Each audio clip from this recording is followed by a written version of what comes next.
ನೀವು ಮಾತಾಡ್ದಂಗೆ ಒಬ್ಬೊಬ್ರು ಮಾತಾಡ್ತಾರೆ, ಅವ್ರವ್ರ ಸ್ವಾತಂತ್ರ್ಯ, ಅದ್ರ ಬಗ್ಗೆ ನಾವೇನ್ ಹೇಳ್ಬೇಕು?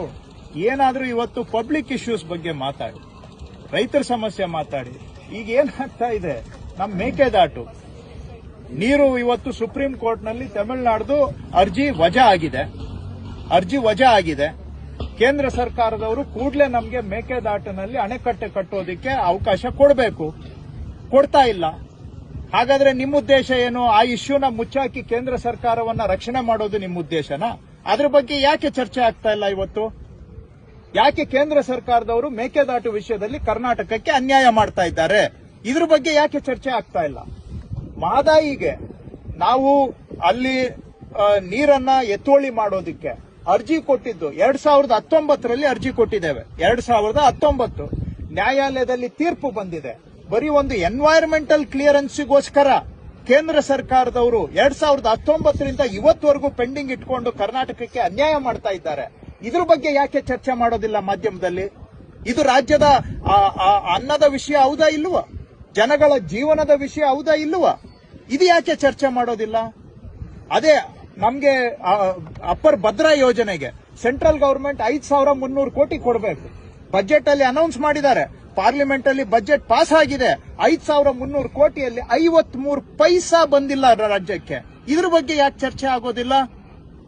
ಈ ತರದ್ದು ನಮ್ಮ ರಾಜ್ಯದ ಹೊಟ್ಟೆಪಾಡಿನ ವಿಷಯಗಳನ್ನ ಚರ್ಚೆ ಮಾಡೋದು ಬಿಟ್ಟು ಕೇಂದ್ರ ಸರ್ಕಾರ ವ್ಯವಸ್ಥಿತವಾಗಿ ಕರ್ನಾಟಕವನ್ನ ತುಳಿತಾ ಇದೆ, ಅನ್ಯಾಯ ಮಾಡ್ತಾ ಇದೆ. ಇದನ್ನ ಎಲ್ಲೋ ಒಂದು ಕಡೆ ಬಚ್ಚಿಡೋದಕ್ಕೋಸ್ಕರ ಇಶ್ಯೂಗಳನ್ನ ಡೈವರ್ಟ್ ಮಾಡಿ, ಜನಗಳ ಅಟೆನ್ಷನ್ ಅನ್ನ ಡೈವರ್ಟ್ ಮಾಡಿ, ನಿಜವಾದಂತಹ ಹೊಟ್ಟೆಪಾಡಿನ ವಿಷಯಗಳನ್ನ ಅವಾಯ್ಡ್ ಮಾಡೋದಕ್ಕೋಸ್ಕರ ಈ ಚರ್ಚೆಗಳು ಆಗ್ತಾ ಇದೆಯಾ? ಇವತ್ತು ಮೆಕ್ಕೆಜೋಳ ಬೆಲೆ ಕುಸಿದಿದೆ.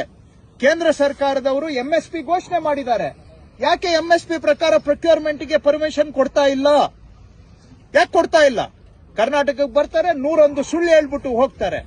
ಎಂಎಸ್ಪಿ ಘೋಷಣೆ ಮಾಡಿರೋದು ಯಾರು? ಮೆಕ್ಕೆಜೋಳಕ್ಕೆ ಸೆಂಟ್ರಲ್ ಗವರ್ಮೆಂಟ್ ಎಂಎಸ್ಪಿ ಘೋಷಣೆ ಮಾಡಿದ್ದಾರೆ.